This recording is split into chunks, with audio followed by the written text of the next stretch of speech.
Hello friends, ಎಲ್ಲರಿಗೂ ನಮಸ್ಕಾರ. ಲಕ್ಷ್ಮೀ ಪಾಕಶಾಲೆ ಕಾರ್ಯಕ್ರಮಕ್ಕೆ ಸ್ವಾಗತ. ಇವತ್ತಿನ ದಿನ ನಾನು ತುಂಬ ಟೇಸ್ಟಿಯಾಗಿ ಈಸಿಯಾಗಿ ರೈಸ್ ಜೊತೆಗೆ ಒಂದು ಒಳ್ಳೆ ಬಾಯಿಗೆ ರುಚಿ ಕೊಡುವಂತಹ ಕಟ್ಟಿನ ಸಾಂಬಾರು ಮಾಡ್ಕೊಳ್ಳೋದು ಯಾವ ಥರ ಅಂತ ತೋರಿಸ್ಕೊಡ್ತಾ ಇದ್ದೀನಿ. ಇವಾಗ ನೀವೇನಾದರೂ ಕಾಳು ಕುದಿಸಿರ್ತೀರ, ಆ ಕಾಳು ಕುದಿಸಿದ ಮೇಲೆ ಸ್ವಲ್ಪ ಅದರಲ್ಲಿ ಏನು ಕಟ್ಟು ಉಳಿದಿರುತ್ತೆ ನೀರು, ಅದನ್ನು ಏನು ಮಾಡೋದಪ್ಪ ಅಂತಂದರೆ ಈ ಥರ ಸಾಂಬಾರು ಮಾಡ್ಕೊಳ್ತೀನಿ. ತುಂಬ ಟೇಸ್ಟಿಯಾಗಿ ಆಗುತ್ತೆ. ಇದಕ್ಕೆ ಬೇಳೆ ಏನು ಹಾಕ್ಕೊಳ್ಳೋ ಅವಶ್ಯಕತೆ ಇಲ್ಲ. ಬನ್ನಿ ಹಾಗಿದ್ರೆ ಈ ಸಾಂಬಾರು ಮಾಡ್ಕೊಳ್ಳೋದು ಯಾವ ಥರ ಅಂತ ನೋಡೋಣ. ಮೊದಲಿಗೆ ಒಂದು ಮಿಕ್ಸಿ ಜಾರ್ ತೊಗೊಳ್ಳಿ. ಇದಕ್ಕೆ ಇವಾಗ ನಾನಿಲ್ಲಿ ಸ್ವಲ್ಪ ಶುಂಠಿ ಮತ್ತು ಬೆಳ್ಳುಳ್ಳಿ ಹಾಕ್ತಾಯಿದ್ದೀನಿ. ಅದಾದ ನಂತರ ಟೊಮೊಟೊ ಹಾಕ್ಕೊಳ್ಳಿ, ಒಂದು ಮೀಡಿಯಮ್ ಸೈಜ್ ಟೊಮೊಟೊ ಹಣ್ಣು, ನಂತರ ಸ್ವಲ್ಪ ಹಸಿ ಕೊಬ್ಬರಿ, ಜೀರಿಗೆ ಹಾಕ್ಕೊಳ್ಳೋಣ ಮತ್ತು ಒಂದು ಸ್ವಲ್ಪ ಕೊತ್ತಂಬರಿ ಸೊಪ್ಪು ಹಾಕ್ಕೊಳ್ಳೋಣ. ಓಕೆ, ಇದನ್ನು ಇವಾಗ ಗ್ರೈಂಡ್ ಮಾಡ್ಕೊಳ್ಳಿ. ನೀರು ಹಾಕಿಬಿಟ್ಟು ಸ್ವಲ್ಪ ಗ್ರೈಂಡ್ ಮಾಡ್ಕೊಳ್ಬೇಕು. ಓಕೆ ನೋಡಿ, ಇವಾಗ ನಾನಿಲ್ಲಿ ಈ ಥರ ಗ್ರೈಂಡ್ ಮಾಡಿಬಿಟ್ಟು ರೆಡಿ ಮಾಡಿ ಇಟ್ಕೊಂಡಿದ್ದೀನಿ. ಈ ಥರ ನೈಸಾಗಿ ಸ್ವಲ್ಪ ಪೇಸ್ಟ್ ಆಗಿರಲಿ. ಇದಕ್ಕೆ ಯಾವುದೇ ಥರ ಮಸಾಲ ಹಾಕಿಲ್ಲ ನಾನು, ಇಷ್ಟೇ ಐಟಮ್ಸ್ನ ಹಾಕ್ಬಿಟ್ಟು ಗ್ರೈಂಡ್ ಮಾಡ್ಕೊಳ್ಬೇಕು. ನಂತರ ನೋಡಿಲಿ 1 ಗ್ಲಾಸ್ನಷ್ಟು ನಾನಿಲ್ಲಿ ಅಲಸಂದೆ ಕಾಳು ಕಟ್ಟು ತೊಗೊಂಡಿದ್ದೀನಿ. ಅಲಸಂದೆ ಕಾಳು ಬೇಯಿಸ್ಬಿಟ್ಟು ಅದನ್ನು ಪಲ್ಯ ಮಾಡಿಕೊಂಡು ಈ ಕಟ್ಟನ್ನು ಸಾಂಬಾರು ಮಾಡ್ತಾಯಿದ್ದೀನಿ. ನಂತರ ಗ್ಯಾಸ್ ಆನ್ ಮಾಡ್ಕೊಂಬಿಟ್ಟು ಒಂದು ಪಾತ್ರೆ ಇಟ್ಕೊಳ್ಳಿ. ಪಾತ್ರೆ ಬಿಸಿ ಆದ ನಂತರ ಎಣ್ಣೆ ಹಾಕ್ಕೊಳ್ಳೋಣ. ಎಣ್ಣೆ ಬಿಸಿ ಆದ ನಂತರ ಸ್ವಲ್ಪ ಜೀರಿಗೆ, ಸಾಸಿವೆ ಹಾಕ್ಕೊಳ್ಳಿ. ನಂತರ ಸ್ವಲ್ಪ ಕರಿಬೇವಿನ ಸೊಪ್ಪು ಹಾಕ್ಕೊಳ್ಳೋಣ. ಅದಾದ ನಂತರ ಈರುಳ್ಳಿ ಸೇರಿಸ್ಕೊಳ್ಳಿ. ಒಂದು ಈರುಳ್ಳಿನ ಉದ್ದುದ್ದಕ್ಕೆ ಹೆಚ್ಚಿಬಿಟ್ಟು ಇದನ್ನು ಚೆನ್ನಾಗಿ ಫ್ರೈ ಮಾಡ್ಕೊಳ್ಬೇಕು.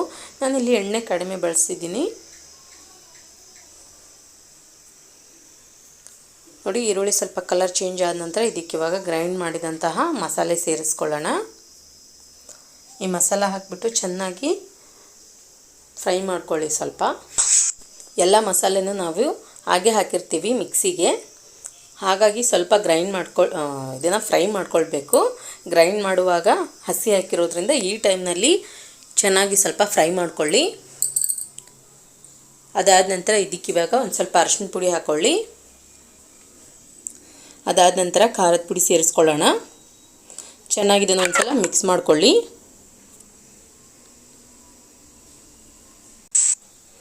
ಓಕೆ, ಈ ಥರ ಮಿಕ್ಸ್ ಮಾಡ್ಕೊಂಡ ನಂತರ ಇದಕ್ಕಿವಾಗ ನಾವು ಹುಣಸೆ ಹಣ್ಣಿನ ರಸ ಹಾಕ್ಕೊಳ್ಳೋಣ.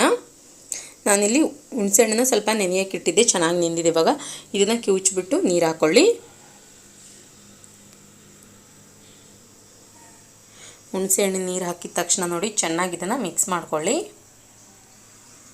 ಸ್ವಲ್ಪ ಇದು ಹುಳಿ ಕುದೀಲಿ. ಒಂದೆರಡು ನಿಮಿಷದವರೆಗೂ ಹುಣಸೆ ಹಣ್ಣು ಹಾಕಿರೋದ್ರಿಂದ ಸ್ವಲ್ಪ ಕುದಿ ಬರಲಿ. ಈ ಥರ ಕುದಿ ಬಂದ ನಂತರ ಇದಕ್ಕೆ ಇವಾಗ ನಾವು ನೀರು ಸೇರಿಸ್ಕೊಳ್ಳೋಣ. ಮಿಕ್ಸಿ ಜಾರ್ ತೊಳೆದ್ಬಿಟ್ಟು ನೀರು ಹಾಕ್ಕೊಳ್ಳಿ. ಅದರಲ್ಲಿ ಕೂಡ ಸ್ವಲ್ಪ ಮಸಾಲೆ ಇರುತ್ತೆ. ನಂತರ ನೀವೇನು ಕಟ್ಟು ಎತ್ತಿಟ್ಕೊಂಡಿರ್ತೀರಲ್ವ ಅದನ್ನು ಹಾಕ್ಕೊಳ್ಳಿ.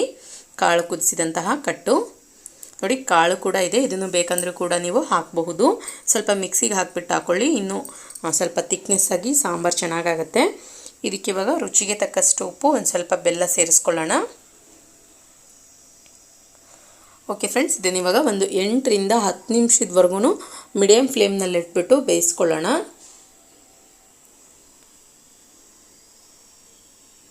ಒಂದು ಸ್ವಲ್ಪ ಸಾಂಬಾರು ಪೌಡರ್ ಹಾಕ್ಕೊಳ್ಳಿ. ಕೊನೆಯದಾಗಿ ಚೆನ್ನಾಗಿ ಒಂದು ಸಲ ಮಿಕ್ಸ್ ಮಾಡ್ಕೊಳ್ಳಿ.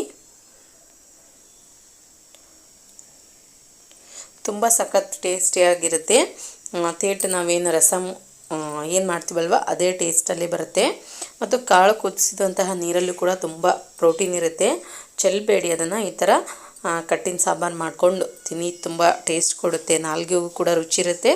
ಅದಲ್ಲದೆ ಆರೋಗ್ಯಕ್ಕೂ ಕೂಡ ತುಂಬ ಒಳ್ಳೆಯದು.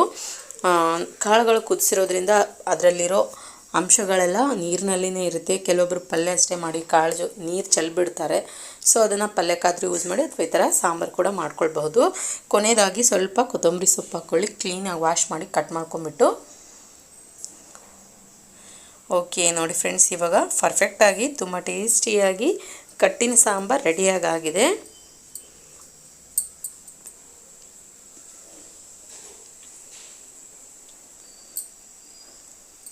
ನಾನಿಲ್ಲಿ ಬಿಸಿ ಬಿಸಿ ರೈಸ್ಗೆ ಸರ್ವ್ ಮಾಡ್ತಾಯಿದ್ದೀನಿ. ನೀವು ರೈಸ್ಗೂ ಕೂಡ ಮಾಡ್ಕೊಳ್ಬಹುದು ಇದನ್ನು, ಅಥವಾ ಸೈಡಿಗೆ ಹಾಗೆ ನೀವು ರಸಮ್ ಥರ ಟೇಸ್ಟ್ ಮಾಡಲಿಕ್ಕೂ ಕೂಡ ಮಾಡ್ಕೊಳ್ಬಹುದು. ಕೆಲವೊಬ್ಬರಿಗೆ ಊಟ ಮಾಡ್ತಾ ಮಾಡ್ತಾ ಸ್ಪೂನಿಂದ ರಸಮ್ ಕುಡಿಯೋ ಅಭ್ಯಾಸ ಇರುತ್ತೆ, ಆ ಟೈಮ್ನಲ್ಲಿ ಕೂಡ ನೀವು ಇದನ್ನು ಟ್ರೈ ಮಾಡಬಹುದು. ಈ ಹಬ್ಬದಲ್ಲಿ ನಾವು ಹೂರಣದ ಸಾಂಬಾರು ಏನು ಮಾಡ್ತೀವಲ್ವ ಅದೇ ಟೇಸ್ಟ್ನಲ್ಲಿರುತ್ತೆ ಸೇಮ್. ಓಕೆ, ನೋಡಿದ್ರಲ್ಲ ಯಾವ ರೀತಿಯಾಗಿ ನಾವು ತುಂಬ ಸಿಂಪಲ್ಲಾಗಿ ಟೇಸ್ಟಿಯಾಗಿ ಕಟ್ಟಿನ ಸಾಂಬಾರು ಮಾಡ್ಕೊಳ್ಳೋದಂತ. ನಾನು ಮಾಡಿರೋ ಈ ರೆಸಿಪಿ ನಿಮಗೆ ಇಷ್ಟ ಆಗಿದರೆ ಪ್ಲೀಸ್ ಲೈಕ್ ಮಾಡಿ, ಶೇರ್ ಮಾಡಿ, ಕಮೆಂಟ್ ಮಾಡಿ. ಇನ್ನಷ್ಟು ಈಸಿ ರೆಸಿಪೀಸ್ಗಾಗಿ ನಮ್ಮ ಲಕ್ಷ್ಮೀ ಪಾಕಶಾಲೆ ಚಾನಲ್ಗೆ ಸಬ್ಸ್ಕ್ರೈಬ್ ಆಗೋದು ಮಾತ್ರ ಮರಿಬಾರ್ದು. ಮತ್ತೆ ಒಂದು ಇಂಟ್ರೆಸ್ಟಿಂಗ್ ರೆಸಿಪಿಯೊಂದಿಗೆ ಬರ್ತೀನಿ ಮುಂದಿನ ಸಂಚಿಕೆಯಲ್ಲಿ. Keep watching. Thank you. Bye.